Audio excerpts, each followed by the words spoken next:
సంస్కృతి సంపద YouTube channel తరపున అందరికీ స్వాగతం. ఉపనిషత్ విజ్ఞానం అనే శీర్షిక ద్వారా శ్రీ లోకనాథం గారు ధారావాహిక ప్రసంగం చేస్తున్నారు. వారి ధారావాహిక ప్రసంగంలో ఈరోజు 66వ ప్రసంగం చేస్తున్నారు. ఈనాటి ఉపనిషత్తు ఈశావాస్యోపనిషత్. ఆ ఉపనిషత్తుపై వారు ప్రసంగిస్తారు. శ్రీ లోకనాథం గారికి స్వాగతం.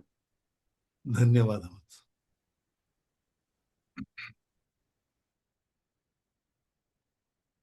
ఓం తత్సత్.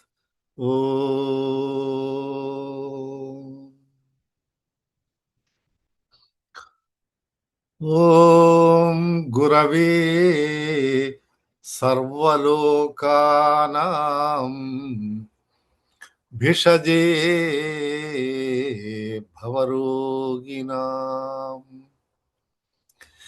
నిధయే సర్వవిద్యానాం దక్షిణామూర్తయే నమః. ఓం సర్వగురుభ్యో నమః. పరిపూర్ణ పరబ్రహ్మ స్వరూపులైన ప్రియాత్మ బంధువులారా, వందనములు. మనము ఈశావాస్యోపనిషత్తులోని మంత్రములను గురించి వివరించుకొనుచున్నాము. కర్మోపాసనల గురించి తదుపరి వ్యక్తావ్యక్త ఉపాసనలో మనము 12వ మంత్రమును తెలుసుకుంటున్నాము. శాంతి పాఠము, శాంతి మంత్రమును చెప్పుకొని ప్రారంభిస్తాం. ఓం పూర్ణమదః పూర్ణమిదం పూర్ణాత్ పూర్ణముదచ్యతే పూర్ణస్య పూర్ణమాదాయ పూర్ణమేవావశిష్యతే. ఓం శాంతి శాంతి శాంతి. 12వ మంత్రములో అంధం తమః ప్రవిశంతి ఏ అసంభూతిముపాసతే తతో భూయ యవతే తమో యైవ సంభూత్యాం రతాః. ఏ అసంభూతిని అంటే ప్రకృతి ఉపాసన చేయువారు గాఢాంధకారములో ప్రవేశించి ఆ చీకటిలో మగ్గుతారని మనము ఈ మంత్రంలో తెలుసుకున్నాం. మరి అసంభూతిలో కంటే సంభూతి వ్యక్తమైనటువంటి హిరణ్య గర్భోపాసన చేయువారు అంతకంటే ఎక్కువ కాలము చీకటిలో మునుగుతారని ఈ మంత్రము మనకు ఉపదేశించుతున్నది. అంటే చీకటి అంటే అక్కడ వెలుతురు లేకుండా పోవడం అని కాదు. అంటే ఆత్మ జ్ఞానము లేకుండా ఎంత కాలమైనను భోగేచ్ఛలు ఎన్ని అనుభవించవలసిందే, కానీ అక్కడ ఆత్మ జ్ఞానము అనేది ఉండదు. ఎప్పుడైతే ఆత్మ జ్ఞానము లేదో, అవిద్య ఉంటుందో అది అజ్ఞానము. అజ్ఞానాంధకారములో పడి వాళ్ళు కొట్టుమిట్టాడుచుందురని తెలియజేసుకున్నా. ఉపనిషత్తు మనకు తెలియజేస్తున్నది. కాబట్టి ఈ అసంభూతి, ఉపాదాన కారణమగు మాయాశక్తి, అవిద్య, అవ్యాకృతము, అవ్యక్తమని వాటికి పేర్లు ఉన్నాయని మనము తెలుసుకున్నాం. అదేవిధంగా ఈ వ్యక్తమైనటువంటి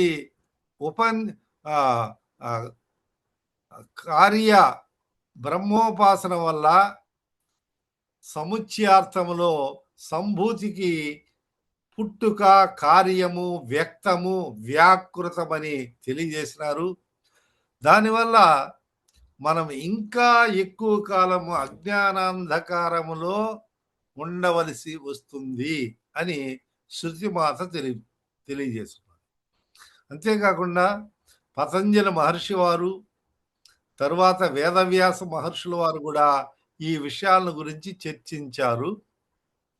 భవప్రత్యయో విదేహ ప్రకృతి లయానాం అంటే విదేహులైన తర్వాత ఈ ప్రకృతిలో వాళ్ళు లయమవుతారు. అంటే ప్రకృతి విషయాల్లోనే ఇంద్రియాధికమైనటువంటి విషయాలలోనే వాళ్ళు లీనమవుతారు కానీ వారికి ఆత్మజ్ఞానం అనేది సంభవించదు.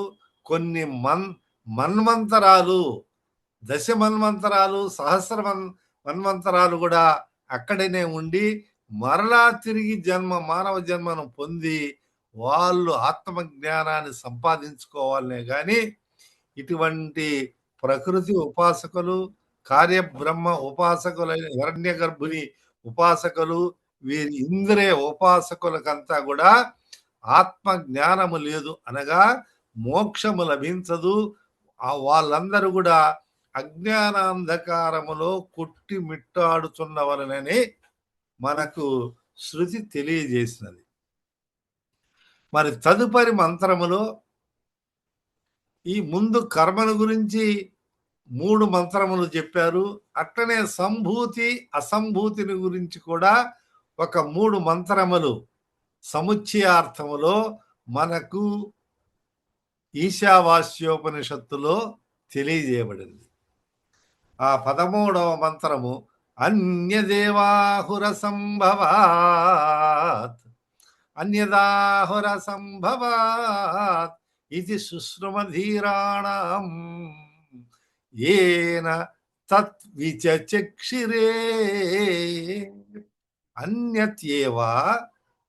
అన్యత్యేవ ఆహుః సంభవాత్ అన్యత్ ఏవ ఆహుః సంభవాత్ అన్యత్ ఏవ ఆహుః అసంభవాత్ ఇది శుశ్రుమధీరాణం ఏ నః తత్ విచక్షిరే. అన్యత్ ఇతరమైనటువంటి ఫలము, వేరొక ఫలము, సంభవాత్ సంభవం నుండి కలిగినటువంటి ఫలము అన్యత్ వేరైనది, ఆహు అని చెప్పిరి. ఎవరు చెప్పినారు అంటే తర్వాత 3వ పాదంలో చెప్తున్నారు. అన్యత్ ఆహుః అసంభవాత్ అసంభవం నుండి కలిగినటువంటి ఫలితము ఏ ఫలమైతే ఉందో, ఏ దాని పర్యవసానమైందో అది అన్యత్ వేరైనదని ఆహుః చెప్పినారు. నహ మా కొరకు తత్ ఆ రహస్యమును తెలియజేశారు. ధీరానాం ధీరులైనటువంటి ధీర మహాత్ములు ఆ బుద్ధిమంతుల యొక్క ఉపదేశముల ద్వారా ఈ విధంగా శుశ్రుమ మేము విని ఉంటిమి.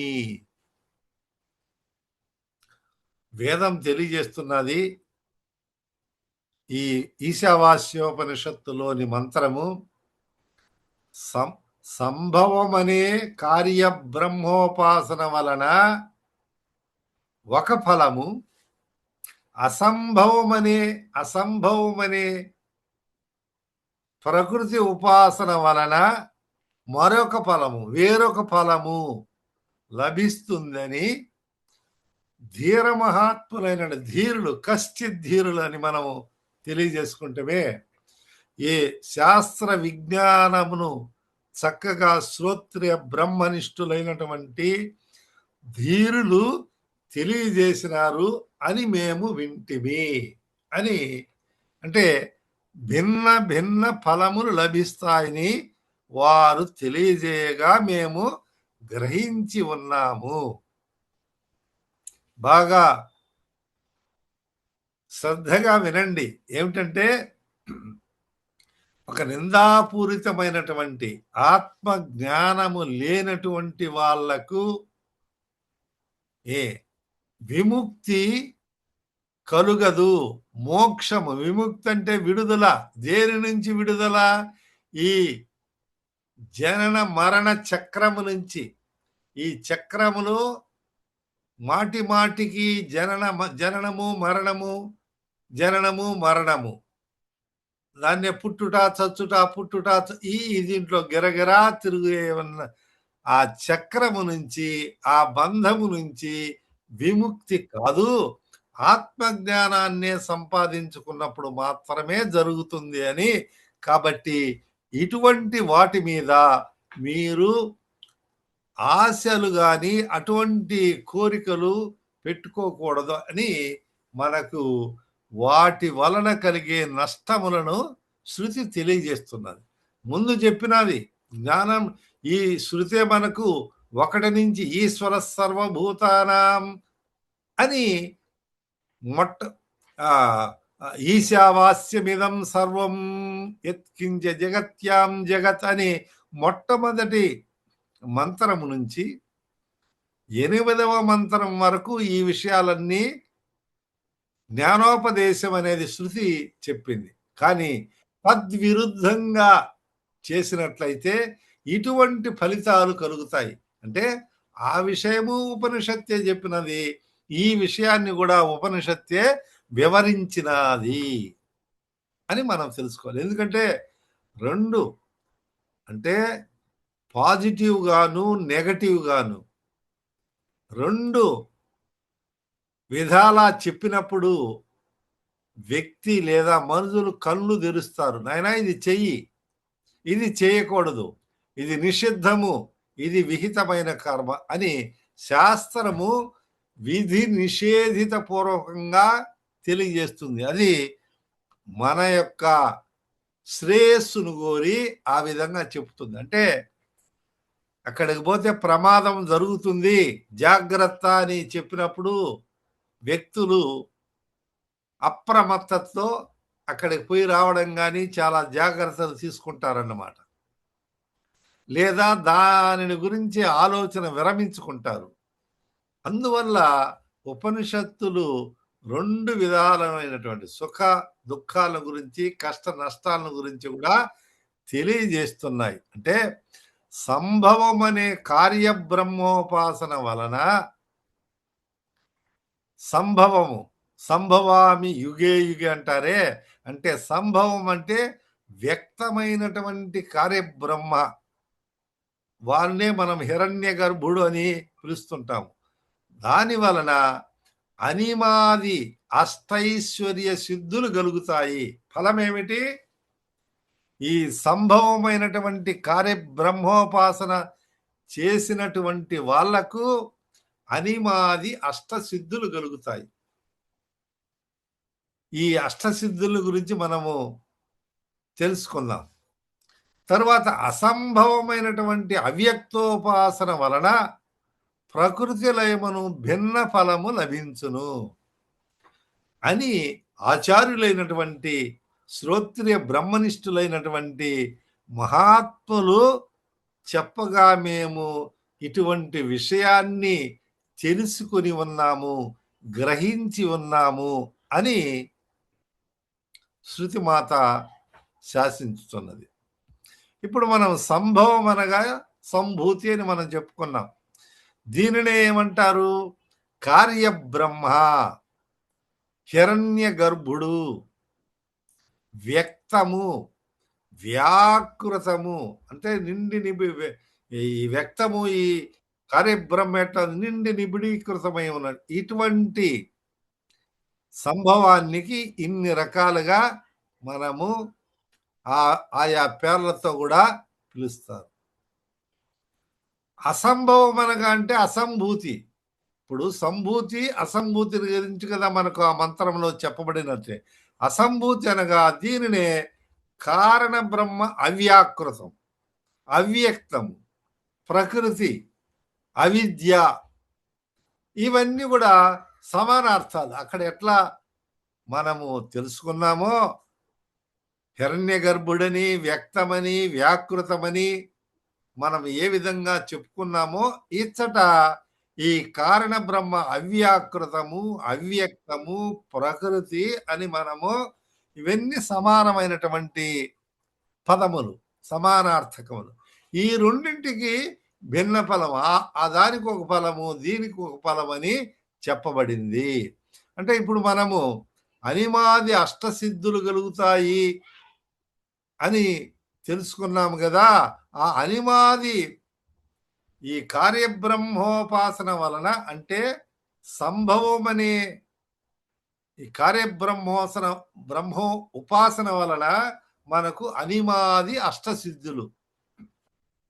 మీరు వినుంటారు, హనుమాన్ చాలీసాలో కూడా అష్ట అష్టసిద్ధికో అష్టసిద్ధికి అష్టసి అని నవవిధ అష్టసిద్ధులు వారికి లభించినాయని, ఆ విధంగా సీతామాత ఆంజనేయ స్వామి వారికి అనుగ్రహించి అష్టసిద్ధికే నిధికే దాత అని ఆ ప్రసాదం వల్ల ఆయనకు అష్టసిద్ధులు కూడా లభించినాయి. అందువల్లే అతను చిన్నగా కలిగే ఆ సింహిక నోటిలోంచి దూరిపోయినాడు అనిమ శక్తి వల్ల.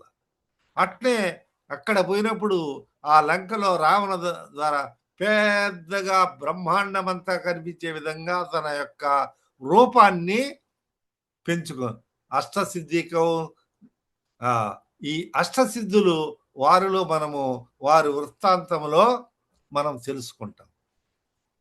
కాబట్టి ఈ అష్టసిద్ధులంటే ఏమిటి, ఈ సిద్ధులు వలన ప్రయోజనమా అంటే అక్కడ రామాయణంలో ప్రయోజనము కలిగింది, కానీ దీనిలో ఆత్మ జ్ఞానానికి అవి ఉపయోగం లేదు. ఇటువంటి సిద్ధులు ఎన్నో చేయవచ్చు,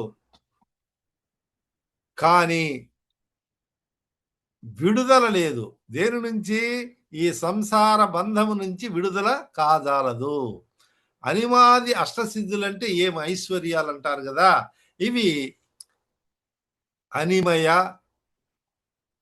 లఘిమయ, మహిమయ, ప్రాప్తియు, ప్రాకామ్యము, వసిత్వము, ఈశత్వము, యతకామావ సాహిత్యం అని అష్టసిద్ధినవు నిధికే దాత అసవరదేన జానకి మాత అని మనము అక్కడ హనుమాన్ చాలీసాలో కూడా మనం పఠిస్తాం.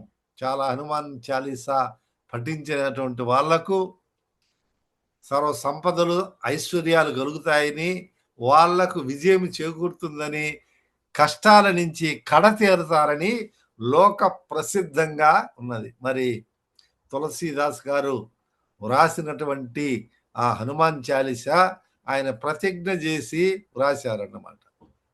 దాన్ని ఎవరైతే 40 సార్లు చదువుతారో వాళ్లకు సత్ఫలితాలు ఉంటాయని కూడా దైవాన్ని ప్రార్థించి రాసే. కాబట్టి హనుమాన్ చాలీసాను ఈ ప్రపంచంలో జగత్తులో చాలా మంది పారాయణం చేస్తుంటారు. విశేషించి విశేష దినాలలో, పర్వదినాలలో మరి ఎక్కువగా చేస్తుంటారు. అది మనందరికీ తెలిసినటువంటి విషయం. అంటే అనిమయ సిద్ధి అంటే ఏమిటి అంటే, ఈ సిద్ధులు పొందేదానికి మనం ఇక్కడ లోకంలో కూడా ఈ జ్యోతిష్యులు, తర్వాత ఇంకొకరు మా దగ్గర ఈ సిద్ధి ఉంది, మేము ఎన్ని మీకు కావాలంటే ఇప్పిస్తాము, మీకు ధనాన్ని మీ ధనము నిగూఢమైంది, భూమిలో ఉంది, మీ ఇంటి చుట్టూ ఉందని చెప్పేవాళ్ళు కూడా లోకంలో అన్ని చూస్తూ ఉంటారు. కొంతమంది మోసం చేస్తారు, కొంతమందికి అది ఖచ్చితంగా చెప్పేవాళ్ళు ఇట్లంతా మనం గమనిస్తున్నాం, మనం చూసాం లోకములో. అంటే ఎందుకు చెప్తున్నామంటే, ఇది తాత్కాలికమైనటువంటి ఇంద్రజాలకులను కూడా చూసాం మనం. కనికట్టు అంటారు చూడండి, అన్ని అక్కడ వాళ్ళు చూపిస్తారు, అంతా మాయాజాలంలో చేస్తారు. అది ఒక తెగ, అది కూడా ఇటువంటి ఒక సిద్ధి అనుకోండి. అనిమయ అనే సిద్ధితే సాధకుడు ఏమైతాడు, ఇతన స్థూలంగా లేదా భారీ శరీరంగా ఉన్నప్పటికీ లేదా పెద్దగా ఉన్నప్పటికీ ఎన్నో 5, 6 ఎత్తులో లేకపోతే ఆహ్, బ పొడవుగా ఉన్నప్పటికీ లేదా లావుగా ఉన్నప్పటికి కూడా అనుపరిమాణమంతా అయితాడు. చిన్నదిగా ఎంత తను కోరి ఎంత చిన్నగా అనుకుంటాడో తన ఆలోచనను బట్టి, తన అవసరాన్ని బట్టి అంత చిన్నగా తయారైతాడు.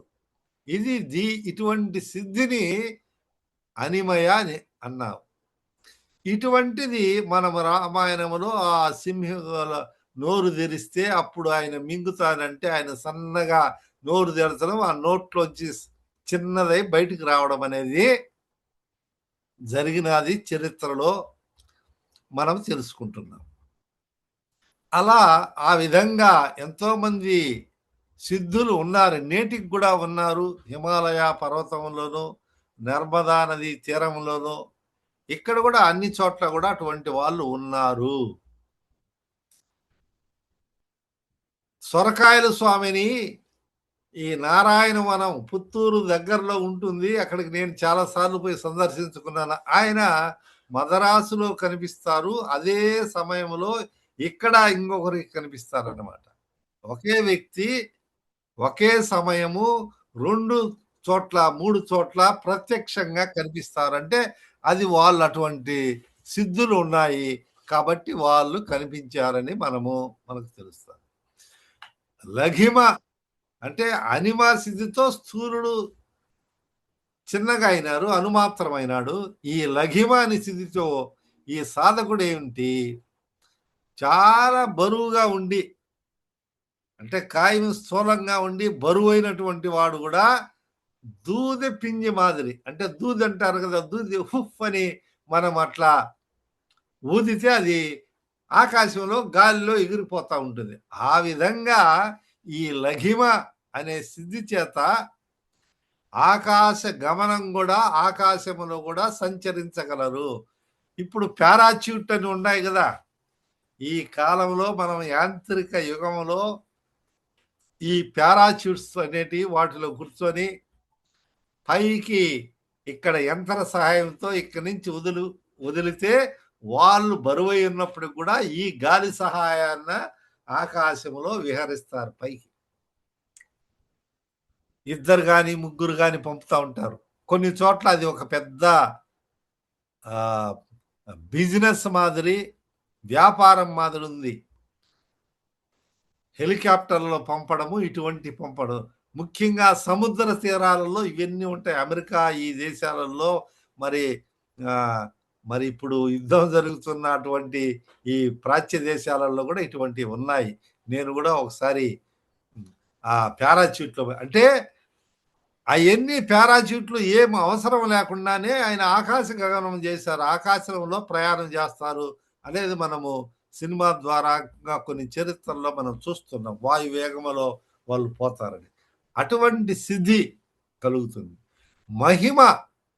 మహిమ అనే సిద్ధితో సాధకుడు అల్ప పరిమాణం ఉండి కూడా పరిమాణం తక్కువగా ఉంటాడు.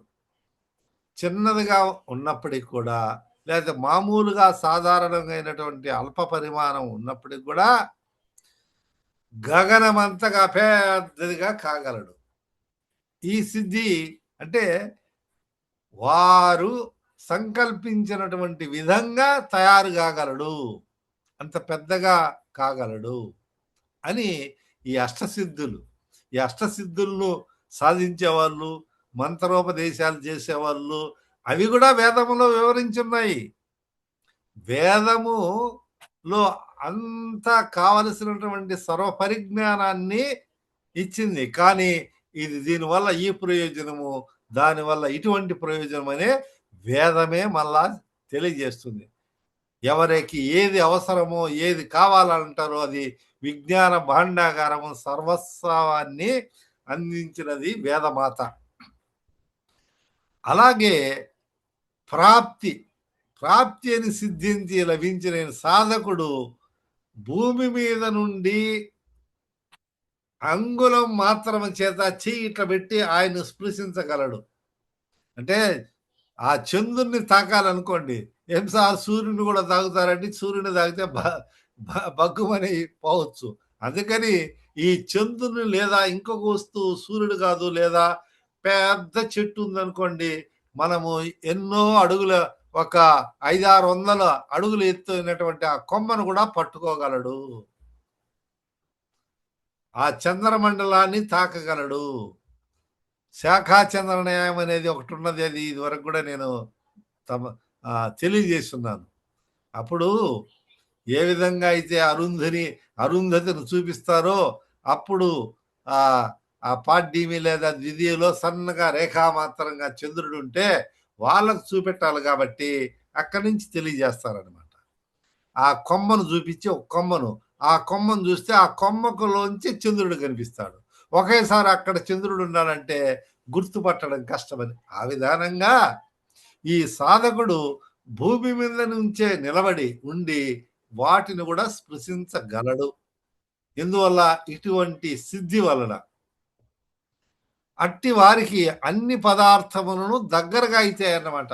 దూరంగా ఉండేదని తాకడం అంటే ఏంటి? ఆయన దగ్గరకు వస్తుందన్నమాట. మరి ఏ అటువంటి కబంధుడనే అస్తాన్ని మనం విన్నాం. ఆ కబంధుడు పనుకుంటాడు. ఆయన చేతులు జాస్తాడు ఎక్కడికో.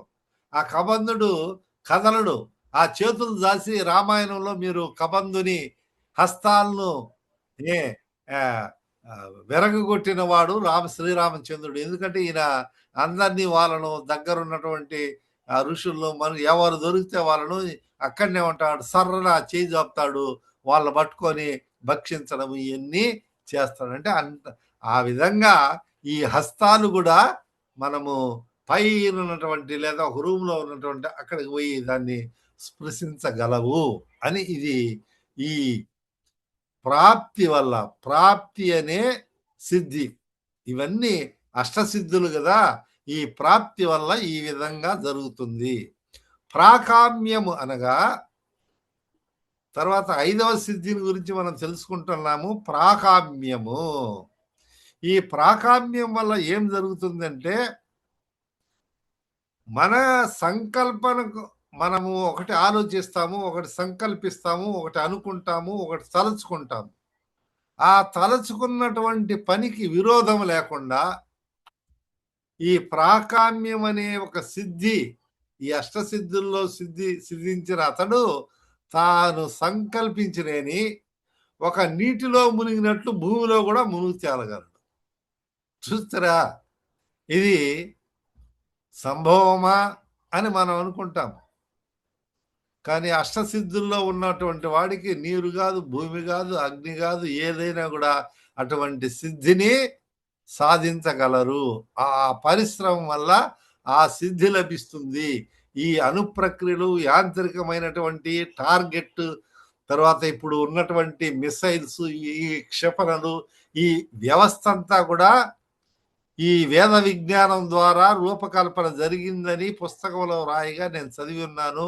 మార్క్స్ ముల్లరు ఇతర దేశ వాళ్ళంతా ఇక్కడ వాళ్ళను వేద పండితులను అక్కడికి రప్పించుకొని ఆ విషయాలను తెలుసుకున్నారని, ఆ జర్మనీ దేశస్థులు ఆ విధంగా తెలుసుకున్నారని మనకు చరిత్రలో విషయాల్లో మనము. కాబట్టి ఈ ప్రాకామ్యము అనే సిద్ధి సంభవించినటువంటి వాళ్ళు